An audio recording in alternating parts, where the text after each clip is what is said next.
คนนี้กับเขาคนนั้นต่างกันเธอรู้ดีคนที่ดีกับคนที่รักต่างกันเธอรู้ไหมเขาที่เธอผูกพันกับฉันที่เธอหมดใจทำยังไงก็คงไม่เหมือนเก่าเป็นส่วนเกินในชีวิตเธอที่เธอไม่ต้องการทำอะไร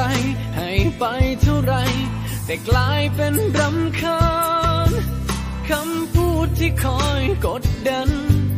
บีบคั้นฉันมาเนิ่นนานก็พอจะรู้ว่าเธอต้องการเลือกใคร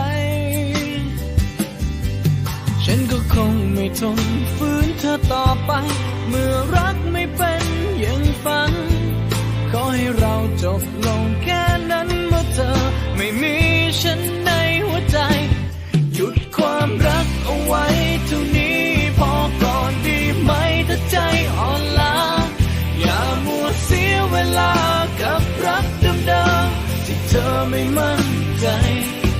หากยิ่งฝืนจะยิ่งเจ็บช้ำยิ่งตอกยิ่งย้ำให้ยิ่งปวดใจยิ่งฝืนยิ่งห่างไกลถึงคราวต้องตัดใจเสียทีเป็นส่วนเกินในชีวิตเธอที่เธอไม่ต้องการทำอะไรให้ไปเท่าไรแต่กลายเป็นรำคาญคำพูดที่คอยกดดันบีบคั้นฉันมาเนิ่นนาน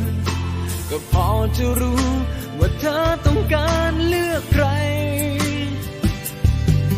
ฉันก็คงไม่ทนฝืนเธอต่อไปเมื่อรักไม่เป็นอย่างฝันขอให้เราจบลงแค่นั้นเมื่อเธอไม่มีฉันในหัวใจหยุดความรักเอาไว้เท่านี้พอก่อนดีไหมถ้าใจอ่อนล้าอย่ามัวเสียเวลากับรักเดิมๆที่เธอไม่มั่นใจหากยิ่งฝืนจะยิ่งเจ็บช้ำยิ่งตอกยิ่งย้ำให้ยิ่งปวดใจยิ่งฝืนยิ่งห่างไกลถึงคราวต้องตัดใจเสียที